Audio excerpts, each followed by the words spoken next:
Ceci est Prestation de serment, un thriller Luckstone volume 2 de Jack Mars. Narration de André Reffig. Chapitre 1 6 juin, 15h47. Dewey Beach, Delaware. Le corps entier de Luckstone tremblait.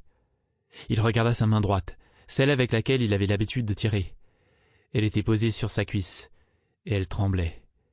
Il ne parvenait pas à la contrôler. Il eut la nausée et envie de vomir. Le soleil se déplaçait vers l'ouest, et son éclat lui donnait le vertige. Dans 13 minutes, ce serait le moment d'agir. Il était assis dans le siège conducteur d'une Mercedes SUV série M et regardait la maison où sa famille se trouvait peut-être. Sa femme, Rebecca, et son fils, Gunnar. Il avait envie de les y visualiser, mais il ne se le permettait pas. Il pourrait ne pas s'y trouver. Il se pourrait qu'ils soient morts.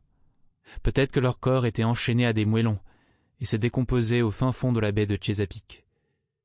Pendant une fraction de seconde, il vit les cheveux de Rebecca flotter avec le courant comme des algues, profondément sous l'eau. Il secoua la tête pour balayer cette image de son esprit. Becca et Gunnar avaient été enlevés la veille au soir par des agents qui travaillaient pour les personnes qui avaient renversé le gouvernement des États-Unis. C'était un coup d'État, et ceux qui l'avaient prémédité avaient enlevé la famille de Stone en guise de monnaie d'échange, en espérant l'empêcher de renverser à son tour le nouveau gouvernement. Ça n'avait pas marché. « C'est là, » dit Ed Newsom. « Tu es sûr ?» dit Stone. Il regarda son coéquipier, qui était assis dans le siège passager. Ed Newsom était grand, noir et tout en muscles. Il ressemblait à un joueur de football américain. Il n'y avait aucune douceur en lui. Il avait une barbe taillée de près et une coupe militaire. Ses bras massifs étaient couverts de tatouages. Ed avait tué 6 hommes au cours de la journée d'hier.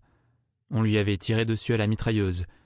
Un gilet pare-balles lui avait sauvé la vie, mais une balle perdue lui avait fracturé le bassin. La chaise roulante d'Ed était à l'arrière de la voiture.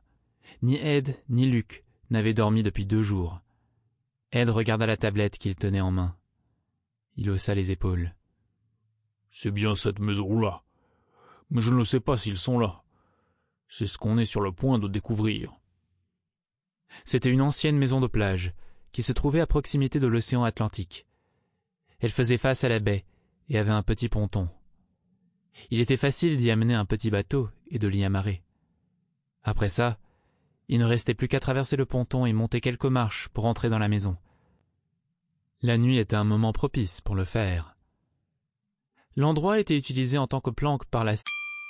Sample complete. Ready to continue?